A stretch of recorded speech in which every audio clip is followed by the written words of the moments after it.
أعوذ بالله من الشيطان الرجيم بسم الله الرحمن الرحيم اللهم صل على محمد وعلى آل محمد كما صليت على إبراهيم وعلى آل إبراهيم إنك حميد مجيد اللهم بارك على محمد وعلى آل محمد كما باركت على إبراهيم وعلى آل إبراهيم إنك حميد مجيد رب اشرح لي صدري ويسر لي أمري واحلل عقدة من لساني يفقه قولي آمين يا رب العالمين.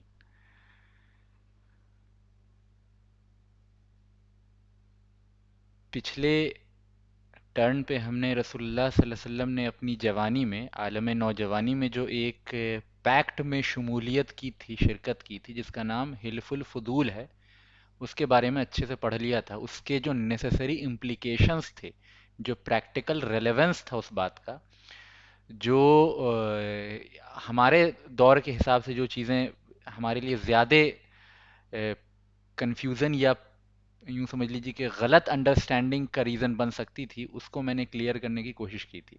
اب ہم رسول اللہ صلی اللہ علیہ وسلم کی زندگی کے اس اسٹیج میں پہنچ گئے ہیں جب آپ صلی اللہ علیہ وسلم کا پہلا نکاح ہوتا ہے بی بی خدیجہ کے ساتھ. یعنی اب آپ کی عمر تقریباً جو ہے 25 سال ہے. تقریباً 25 سال کی عمر میں آپ کا جو نکاح ہے بی بی خدیجہ رضی اللہ عنہا سے ہوتا ہے. تو انشاءاللہ آج کی پوری نشست جو ہے اسی نکاح اور اس نکاح سے ریلیٹڈ جو باتیں ہیں، اس شادی سے ریلیٹڈ جو باتیں ہیں، اس پہ ہی ہوں گی انشاءاللہ. تو اس سے پہلے کہ ہم رسول اللہ صلی اللہ علیہ وسلم کے اس نکاح کے بارے میں سمجھیں، بالعموم عمومی طور پہ نکاح وغیرہ کے تعلق سے چند چیزیں جو ہے عام طور پہ سمجھنی ضروری ہے. میں بہت تفصیلی گفتگو نہیں کروں گا کیونکہ یہ ٹاپک نکاح کا نہیں ہے، لیکن جو بات میں رکھنے جا رہا ہوں، جس بات جو تمہیدی بات کے ساتھ جو آج کی نشست شروع ہونے والی ہے، اس میں بنیادی ٹاپک آف ڈسکشن یہ ہوگا کہ انبیاء علیہ السلام نکاح یا شادی کیوں کرتے ہیں. ٹھیک ہے.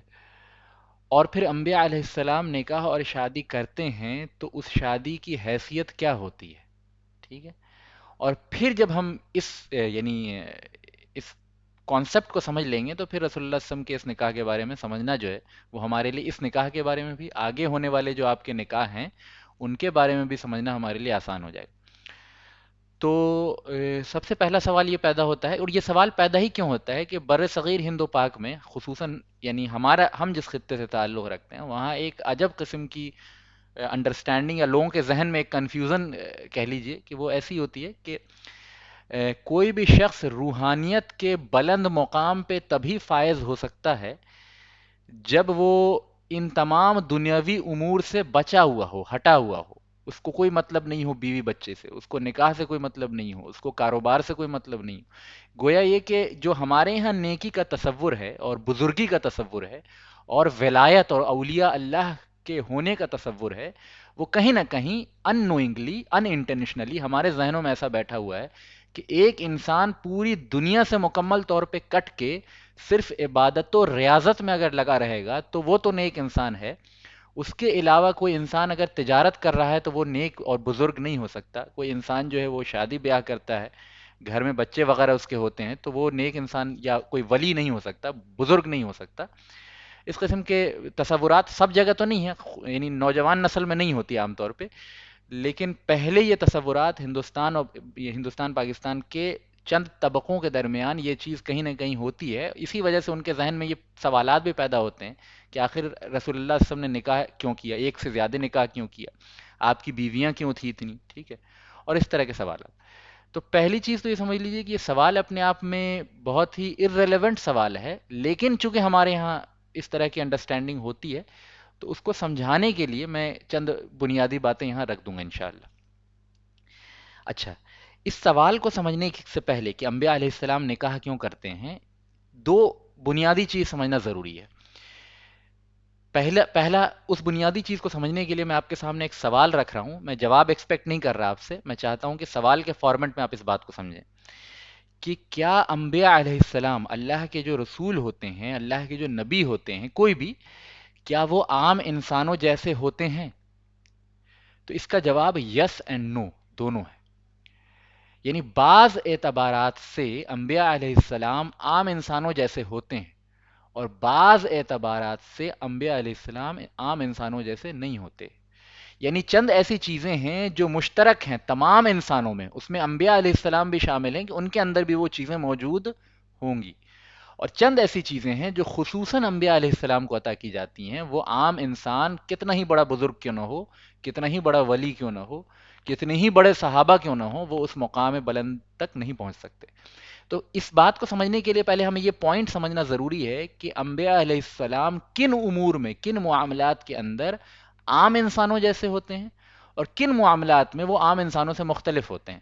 کیونکہ اگر ہم اس بات کو نہیں سمجھیں گے، اس فرق کو نہیں سمجھیں گے، تو بہت ساری چیزیں گڑمٹ ہو جاتی ہیں۔ ہمارے یہاں دو طبقہ ہے، ایک طبقہ کم علمی کے باعث یہ سمجھتا ہے کہ انبیاء علیہ السلام انسانوں جیسے نہیں ہو سکتے، عام انسانوں جیسے نہیں ہو سکتے، بالکل، یعنی جو اللہ کے رسول ہوں گے وہ انسانوں سے بالکل الگ ہوں گے، ٹھیک ہے، وہ بشر نہیں ہوں گے، وہ انسان نہیں ہوں گے۔ دوسرا طبقہ اس کے رد عمل میں پھر یہ بات کہتا ہے کہ نہیں، انبیاء علیہ السلام بالکل کامن انسان جیسے ہوتے ہیں، بالکل عام بشر، عام انسان جیسا ہوتا ہے ویسے ہی اللہ کے رسول بھی ہوتے ہیں۔ تو یہ دونوں انڈرسٹینڈنگ جو ہے نا وہ اپنے آپ میں یعنی غلط ہے، خطا پہ بیسڈ ہے، فرق ہے۔ چند امور یعنی جو معاملے خلقت کے ہیں، تخلیق کے اعتبار سے انبیاء علیہ السلام میں وہ تمام اوصاف ہوتے ہیں جو عام انسانوں میں ہوتے ہیں۔ تخلیق کے اعتبار سے یعنی جو بائیولوجیکل ریالٹیز ہیں، بائیولوجیکلی اللہ تعالیٰ نے جو انسانوں کو جس طرح پیدا کیا ہے، اس اعتبار سے انبیاء علیہ السلام کے اندر وہ تمام چیزیں ہوتی ہیں جو ہمارے اور آپ کے اندر ہے۔ آپ کے اندر لیور ہے، اللہ کے رسول کے اندر بھی لیور تھا۔ آپ کے اندر دل ہے، ان کے اندر بھی تھا۔ آپ کے اندر جو ہے رب کیج ہے، ان کے اندر بھی تھا۔ آپ کے اندر کڈنی ہے، ان کے اندر بھی تھی۔ آپ کے اندر سیریبرم ہے، وہ ان کے اندر بھی تھا۔ آپ کے اندر جو ہے وہ پینکریاز ہیں، ان کے اندر بھی تھی۔ تو اس قسم کی یعنی تخلیقی امور جتنے ہیں اس میں انبیاء علیہ السلام ہی نہیں بلکہ تمام انسانیت مشترک ہے، کوئی ہندو ہو، کوئی کافر ہو، کوئی یہودی ہو، کوئی مرتد ہو، اور کوئی اللہ کا ولی ہو، تخلیق کے اعتبار سے سملر، بالکل سملر، ٹھیک۔ تو اس میں انبیاء علیہ السلام اور عام انسان میں کوئی فرق نہیں ہوتا۔ تو بائیولوجیکلی اسپیکنگ جو جو انسان کی ضرورت ہے اور جو جو انسان کے بائیولوجیکل پروسیس ہیں وہ سب کے سب انبیاء علیہ السلام میں ہوتے ہیں۔ آپ محنت کرتے ہیں، آپ کو پسینہ آتا ہے، انبیاء علیہ السلام کے اندر بھی ایکسکریشن کا جو پروسیس ہے اور ڈائجیشن کا جو پروسیس ہے وہ اسی طرح کا ہے، وہ بھی محنت کرتے ہیں، ان کو بھی پسینہ آتا ہے۔ آپ جب محنت کرتے ہیں آپ کو بھوک لگتی ہے، انبیاء علیہ السلام کے اندر بھی ڈائجسٹو سسٹم اسی طرح کا ہوتا ہے، وہ محنت کرتے ہیں، ان کو بھوک لگتی ہے۔ تو جتنی بایولوجیکل نیڈز ہیں انسان کے اندر وہ تمام کی تمام انبیاء علیہ السلام کے اندر موجود ہوتی ہیں، ٹھیک ہے۔ یہ کیوں ہوتی ہیں اس پہ بھی میں آگے بات کروں گا، لیکن ابھی اتنا سمجھ لیجئے کہ بایولوجیکلی اسپیکنگ انبیاء علیہ السلام عام انسانوں جیسے ہوتے ہیں، ٹھیک ہے۔ لیکن پھر کون سے امور ہیں جس میں انبیاء علیہ السلام ڈفرنٹ ہوتے ہیں؟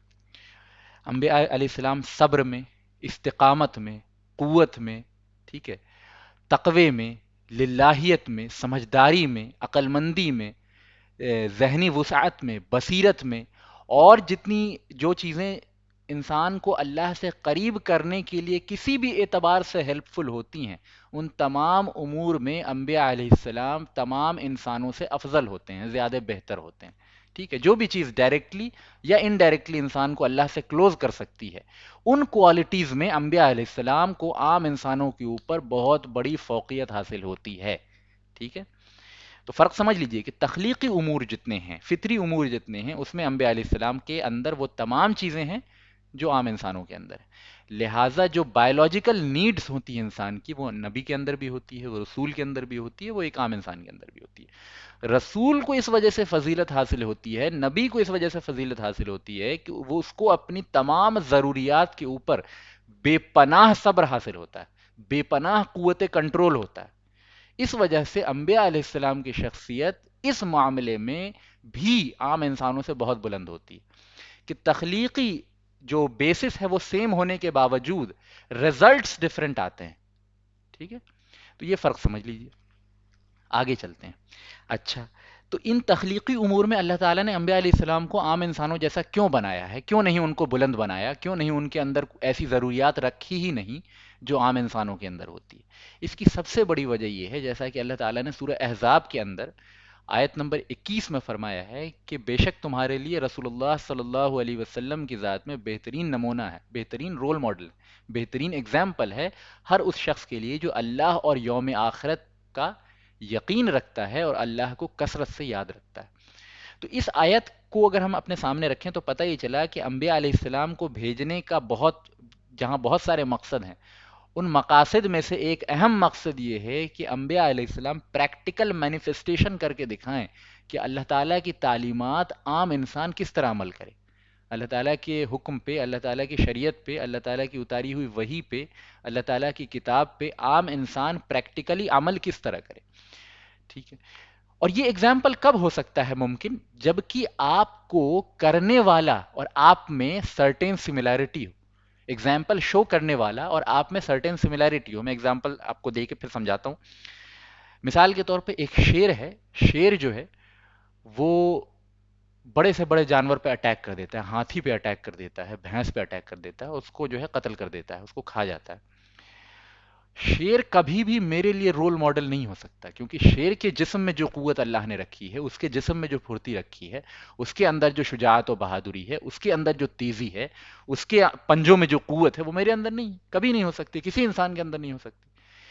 تو ہم شیر کو ایز اے ایگزامپل دکھا کے انسانوں کو موٹیویٹ نہیں کر سکتے، کبھی نہیں کر سکتے۔ ہم انسانوں کو اگر ہاتھی کو قبضے میں کرنا ہوگا یا بھینس کو قبضے میں کرنا ہوگا تو شیر کا ایگزامپل دے کے نہیں کہہ سکتے کہ دیکھو شیر کتنے اچھے طریقے سے ہاتھی کو قبضے میں کر لیتا ہے، ہاتھی پر اٹیک کر دیتا ہے، تم بھی ویسے ہی کرو۔ نہیں کر سکتے، ایگزامپل سوٹ ہوگا ہی نہیں، ایگزامپل انسپائرنگ ہوگا ہی نہیں، موٹیویٹڈ ہوگا ہی نہیں وہ ایگزامپل، کسی کے لیے وہ سورس آف موٹیویشن ہوگا ہی نہیں۔ کیوں نہیں ہوگا؟ کیونکہ شیر کی اور میری خلقت جو ہے اس میں آسمان و زمین کا فرق ہے۔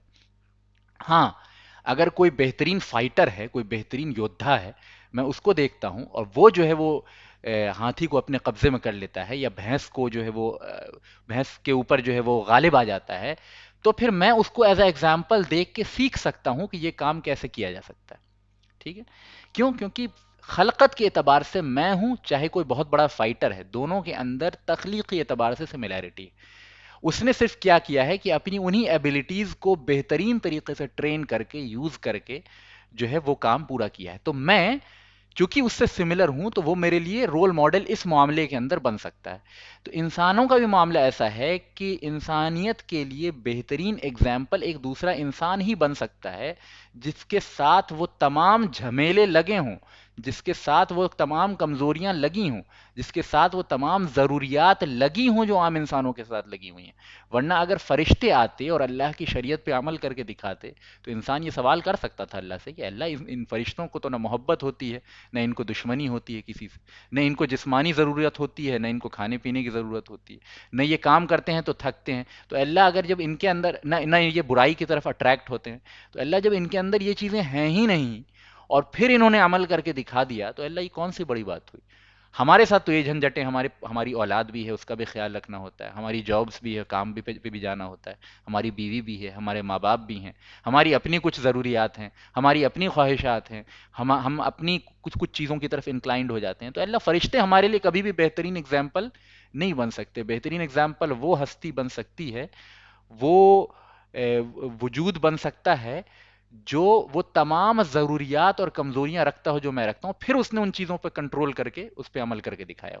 تو انبیاء علیہ السلام کے اندر یہ تمام بایولوجیکل نیڈز رکھی جاتی ہیں، اس وجہ سے وہ شادی بھی کرتے ہیں، اس وجہ سے ان کے بچے بھی ہوتے ہیں، اس وجہ سے وہ کھانا بھی کھاتے ہیں، اس وجہ سے وہ بازاروں میں گھومتے بھی ہیں، اس وجہ سے وہ کام بھی کرتے ہیں، محنت کر کے پیسہ بھی کماتے ہیں۔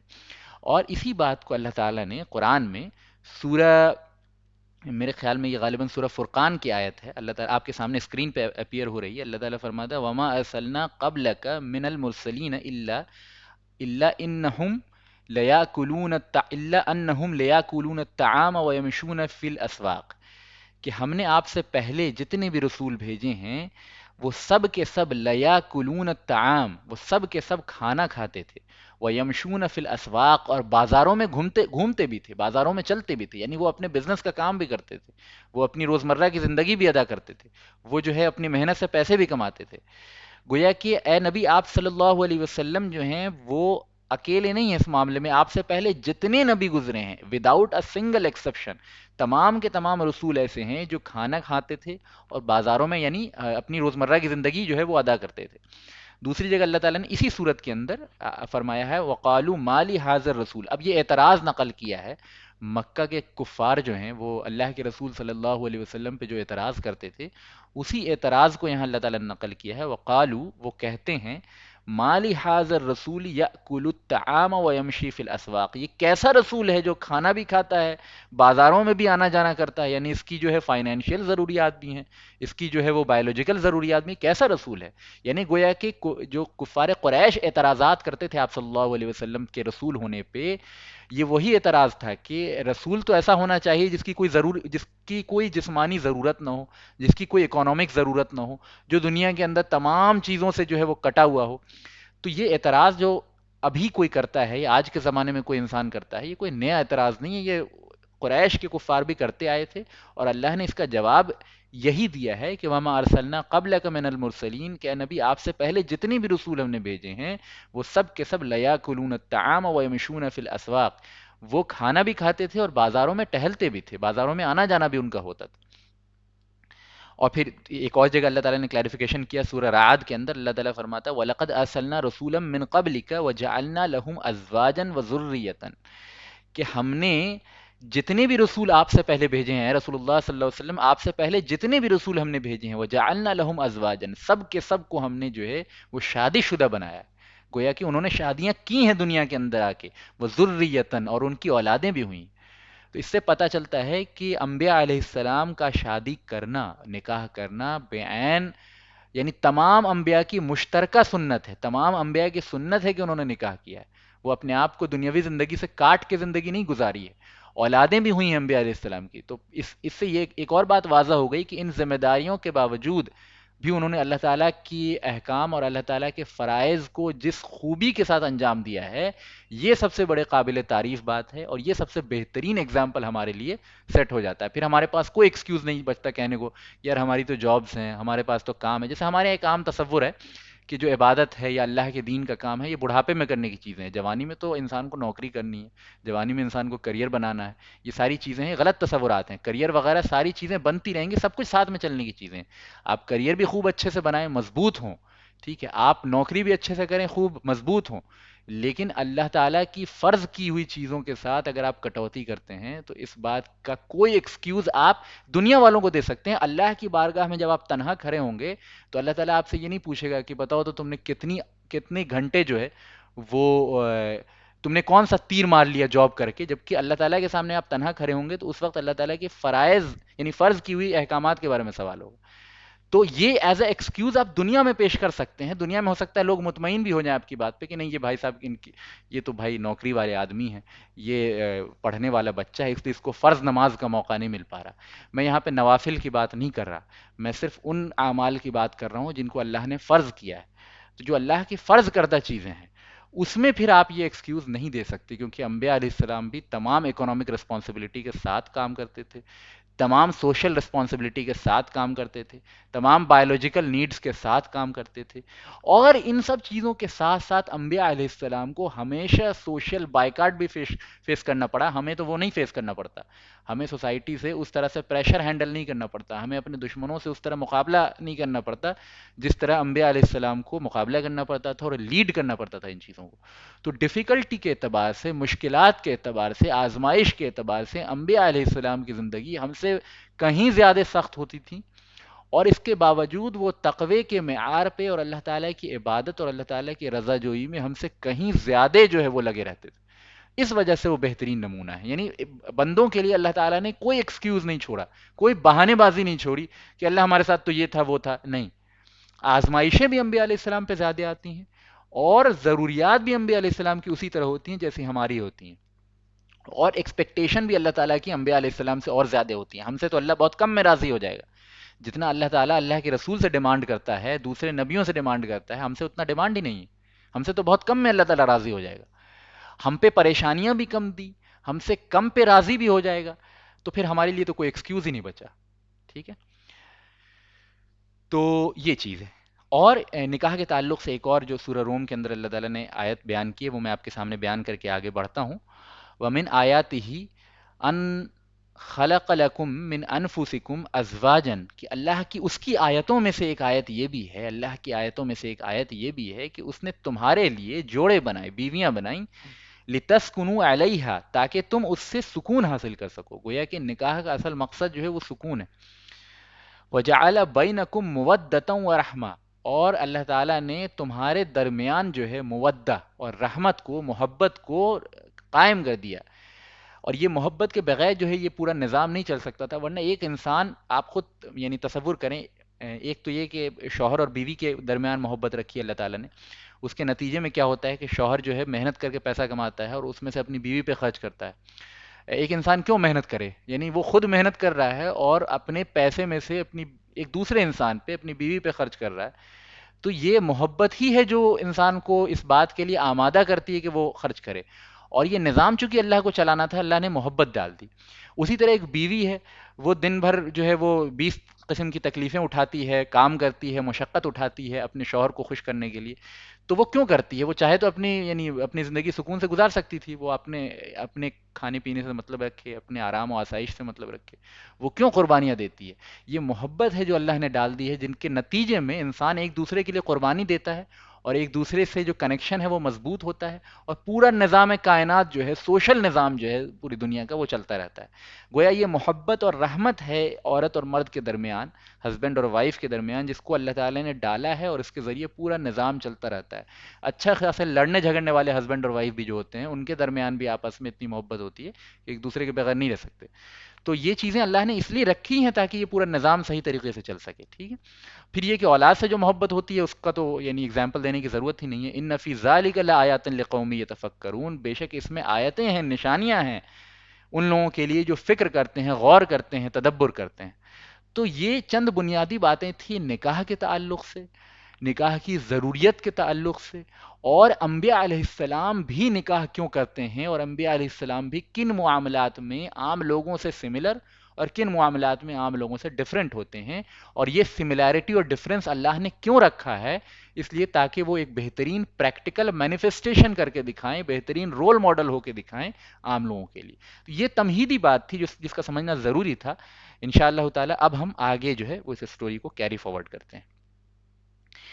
تو ہم پڑھنے جا رہے ہیں رسول اللہ صلی اللہ علیہ وسلم کی جو میرج ہے، جو نکاح ہے، وہ بی بی خدیجہ کے ساتھ۔ تو اس سے پہلے کہ بی بی خدیجہ کے ساتھ جو آپ کا نکاح ہے اس کے تعلق سے چند باتیں کریں ہم بی بی خدیجہ کس خانوادے سے تعلق رکھتی تھیں، کس قبیلے سے تعلق رکھتی تھیں، اور فیملی ٹری کیا تھی ان کی، اس کو سمجھنے کے لیے آپ کے سامنے بی بی خدیجہ کی جو فیملی ٹری ہے وہ اپیئر ہو رہی ہے اسکرین پہ۔ تو میں چند باتیں بتاؤں گا اور چند چیزیں یاد کراؤں گا آپ کو، تو آپ کو وہ باتیں یاد آ جائیں گی انشاءاللہ۔ میرے ماؤس کو دھیان سے دیکھیے گا، یہ ایک نام لکھا ہوا ہے قصی۔ اگر آپ یاد کریں تو قصی ابن کلاب کے بارے میں ہم نے بہت پہلے پڑھا تھا، جب ہم نے قریش کی ہسٹری پڑھی تھی، میرے خیال میں چھٹے یا ساتویں لیکچر نمبر کے لیکچر میں۔ قصی ابن کلاب نام یاد رکھیں، قصی ابن کلاب۔ قصی ابن کلاب کون ہیں؟ یہ اسماعیل علیہ السلام کی اولاد کو عرب کے متفرق علاقوں سے جمع کر کے مکے کے اندر آباد کیا تھا، اور جو جرہم قبیلے کی حکومت قائم تھی، اس کے بعد قبیلہ بنو خزا کی حکومت تھی، اور بنو خزا کی حکومت کو ختم کر کے انہوں نے اسماعیل علیہ السلام کی اولاد کی حکومت جو ہے وہ مکہ کے اندر قائم کی تھی۔ یہ وہی قصی ابن کلاب ہیں، اور یہ رسول اللہ صلی اللہ علیہ وسلم سے 5 جنریشن اوپر ہیں۔ جیسے محمد صلی اللہ علیہ وسلم کے والد عبداللہ، ان کے والد عبد المطلب، ان کے والد جو ہیں وہ ہاشم، ان کے والد عبد المناف، اور ان کے والد تھے قصی ابن کلاب۔ یہ بہترین لیڈرشپ اسکل رکھتے تھے، ان کے تعلق سے بہت تفصیلی بات ہو چکی ہے، یہاں بیان کرنے کی ضرورت نہیں ہے۔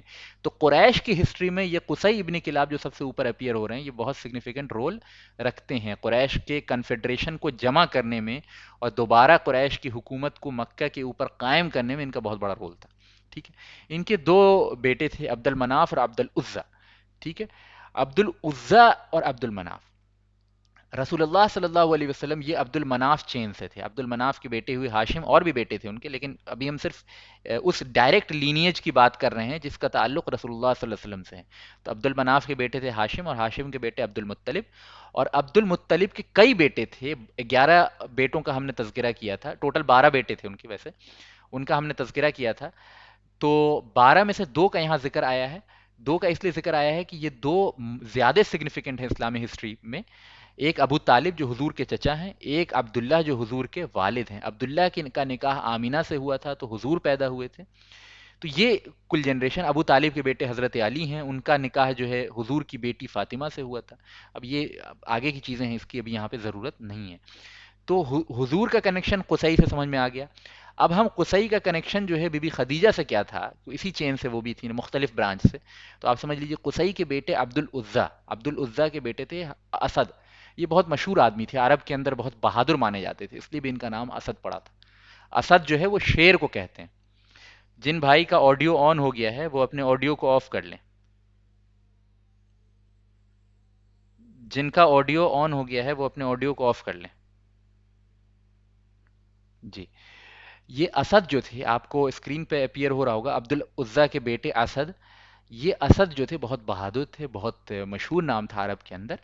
ان کی بیٹی تھی جن کا نام تھا فاطمہ بنت خویلد. ٹھیک ہے. اصل میں ان کا نام جو ہے وہ اس میں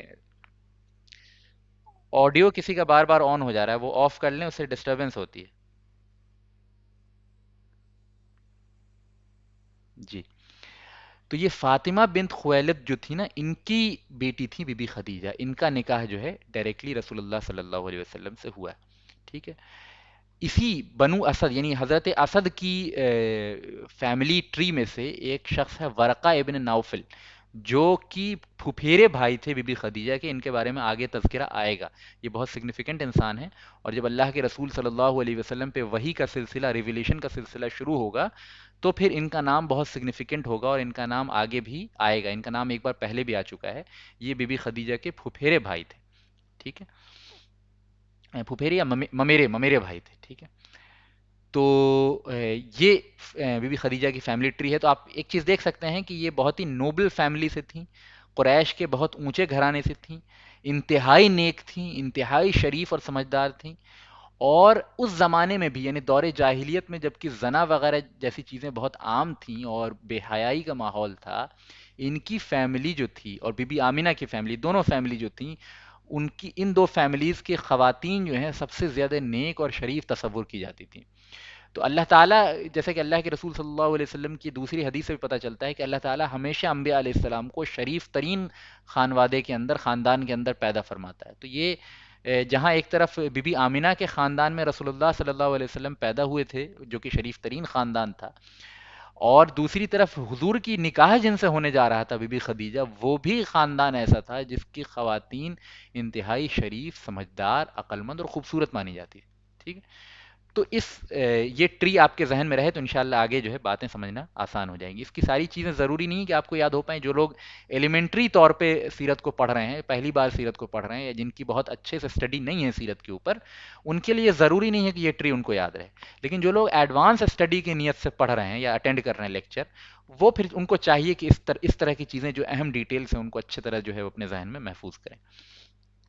آپ کے سامنے دیکھیے ایک گھر اپیئر ہو رہا ہے. یہ بی بی خدیجہ کا جو پرانا گھر تھا اس کی تصویر ہے. ایریل ویو ہے، بلیک اینڈ وائٹ ہے، اس لیے بہت کلیئر نہیں ہو رہا ہوگا، لیکن بس میں نے ریفرنس کے طور پہ آپ کے سامنے رکھ دیا. ایک اور چیز یہ شو کرتا ہے کہ انتہائی جو سمپل اور بالکل ہی لیوش نہیں، بہت ہی امیر خاتون ہونے کے باوجود بہت ہی معمولی سا گھر ہے ان کا. ٹھیک ہے. تو یہ تصویر ہے، بلیک اینڈ وائٹ ہے، تو اس لیے اتنی کلیئرٹی نہیں ہے، لیکن یہ اوپر سے لی گئی ہے. ڈرون فوٹو ہے میری غالباً. اوپر سے ایریل ویو ہے گھر کا، مکان کا، جو پرانا مکان تھا ان کا. اب یہ اپنی اصل سچویشن میں قائم نہیں ہے، اصل عمارت پہ قائم نہیں ہے. تو بی بی خدیجہ کے جو دادا تھے اسد، یہ آپ دیکھ رہے ہیں اسد نام اپیئر ہو رہا تھا. یہ بڑے مشہور انسان تھے. یہ مشہور اس وجہ سے بھی تھے کہ ان کا مکان جو تھا نا وہ کعبے کی سمجھ لیجیے کہ 9 یا 10 ہاتھ دوری پہ تھا. یعنی کعبے کے سب سے قریب ترین مکانات جو مکہ کے اندر تھے، ان مکانات میں سب سے قریب مکان جو تھا وہ حضرت یہ جو اسد تھے، بی بی خدیجہ کے دادا، ان کا مکان تھا. اور اس مکان کی خصوصیت یہ تھی کہ جب سورج اگتا تھا تو کعبے یعنی سورج جو ہے وہ پورب کے سائڈ سے نکلتا ہے، تو کعبے کا جو شیڈو ہے وہ ان کے مکان میں داخل ہوتا تھا. اور جب سورج ڈوبنے لگتا تھا شام کے وقت تو ان کے مکان کا جو شیڈو ہے وہ کعبے پہ پڑتا تھا. تو اس اعتبار سے بھی ایک یوں سمجھ لیجئے کہ میٹافوریکلی بھی ایک دوسرے کے اوپر کعبہ ان کے گھر کے اوپر سایہ کرتا تھا اور ان کا گھر کعبے کے اوپر جو ہے وہ سایہ کرتا تھا. تو بہت ہی پراکسیمیٹی حاصل تھی اس گھر کو کعبے کے ساتھ. تو اس لیے اس گھر کی عورتوں کو سسٹر آف سیکرڈ ہاؤس کہا جاتا تھا اور اس گھر کو بھی مقدس سمجھا جاتا تھا کیونکہ اس گھر کے اوپر کعبے کا سایہ پڑتا تھا. تو عام طور پہ عرب کے اندر جو کعبے کا تقدس تھا وہ آپ جانتے ہیں, اس کے بارے میں کافی بات ہو چکی ہے پہلے بھی. تو چونکہ عرب کے اندر کعبے کا تقدس بہت زیادہ تھا اور اس گھر پہ کعبے کا سایہ پڑتا تھا تو اس گھر کی عورتوں کو سسٹر آف سیکرڈ ہاؤس کہا جاتا تھا, سسٹر آف سیکرڈ ہاؤس.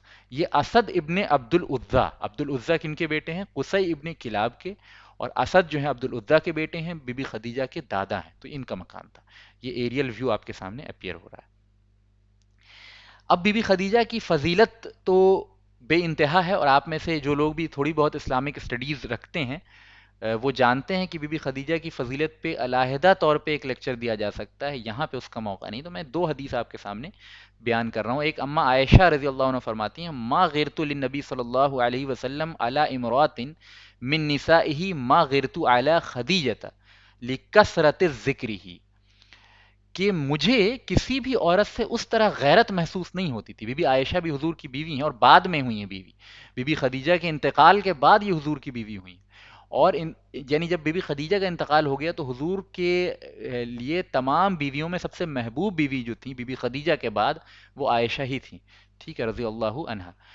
تو وہ فرماتی ہیں کہ ما غیرت للنبی صلی اللہ علیہ وسلم علی امرات من نسائہ, کہ نبی کریم صلی اللہ علیہ وسلم کی عورتوں یعنی ان کی بیویوں میں مجھے کسی بھی بیوی سے اس طرح سے غیرت محسوس, اس طرح سے, یعنی انگریزی میں اس کا ٹرانسلیشن جیلسی کیا جاتا ہے, حالانکہ صحیح یعنی کما حقہ غیرت ورڈ کا ٹرانسلیشن جیلس میں ادا نہیں ہو پاتا, لیکن چلیے اب چونکہ محدودیت ہے انگریزی زبان کے اندر تو اس وجہ سے اس کا ٹرانسلیشن جیلسی کیا جا رہا ہے. تو وہ فرماتی ہیں کہ مجھے کسی بھی عورت سے, کسی بھی نبی کریم صلی اللہ علیہ وسلم کی کسی بیوی سے اس طرح غیرت محسوس نہیں ہوتی تھی, اس طرح رشک نہیں آتا تھا, یا اس طرح مجھے مطلب وہ ایک اسپاؤز والی جیلسی ہوتی ہے وہ محسوس نہیں ہوتی تھی جتنی کی بی بی خدیجہ سے ہوتی تھی, حالانکہ ان کا انتقال ہو چکا تھا. خود فرماتی ہیں کہ وما رأیتها قط, کہ میں نے کبھی بھی انہیں نہیں دیکھا تھا, میں نے انہیں کبھی بھی نہیں دیکھا تھا, اس کے باوجود مجھے جو ہے ان سے بہت یعنی اسپاؤزل جیلسی فیل ہوتی تھی.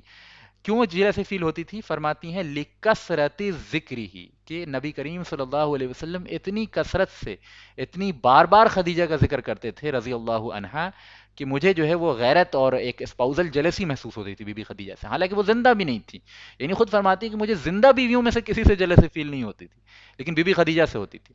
کیوں؟ کیونکہ اللہ کے رسول صلی اللہ علیہ وسلم اتنی کثرت سے ان کا ذکر کرتے تھے, بار بار ان کا ذکر کرتے تھے, ان کے انتقال کے کئی کئی سال بعد بھی ان کا ذکر کرتے تھے. ٹھیک ہے. دوسری حدیث میں آتا ہے کہ اللہ کے رسول صلی اللہ علیہ وسلم کبھی بھی کوئی جانور ذبح کرتے تھے یا گوشت کا انتظام ہوتا تھا تو فوراً جو ہے وہ بی بی خدیجہ کے رشتہ داروں کے یہاں بھیجوا دیتے تھے, جب بی بی خدیجہ کا انتقال ہو گیا اس کے بعد بھی, ٹھیک ہے, کیونکہ محبت اتنی زیادہ تھی. یہ حدیث جو ہے صحیح مسلم میں موجود ہے.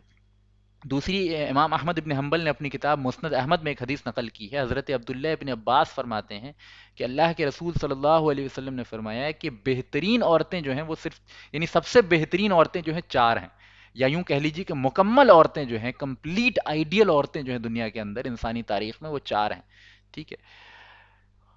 اور جنتی عورتوں میں مکمل ترین خواتین جو ہیں وہ ٹوٹل کی ٹوٹل چار ہیں, اور اللہ کے رسول نے فرمایا وہ چار کون کون ہیں؟ پہلی بی بی خدیجہ, اس سے ان کی فضیلت, ان کا مرتبہ, ان کا مقام, ان کی بلندی کا اس سے پتہ چلتا ہے. دوسری فاطمہ بنت محمد, یعنی جو رسول اللہ صلی اللہ علیہ وسلم کی بیٹی ہیں. تیسری مریم بنت عمران, یہ کون ہے؟ یہ بی بی مریم ہے, یہ حضرت عیسیٰ کی ماں علیہ السلام. اور چوتھی آسیہ, یہ آسیہ کون ہے؟ یہ فرعون کی بیوی ہے لیکن یہ ایمان لے آئی تھی. فرعون جیسے جابر و ظالم و قاہر بادشاہ, جو یوں سمجھ لیجیے کہ اسلامی تاریخ میں, پوری انسانی تاریخ میں سب سے بڑا اللہ کا نافرمان اگر کوئی ہے تو فرعون. اور ان کی بیوی جو ہیں one of the best woman in the history of humanity.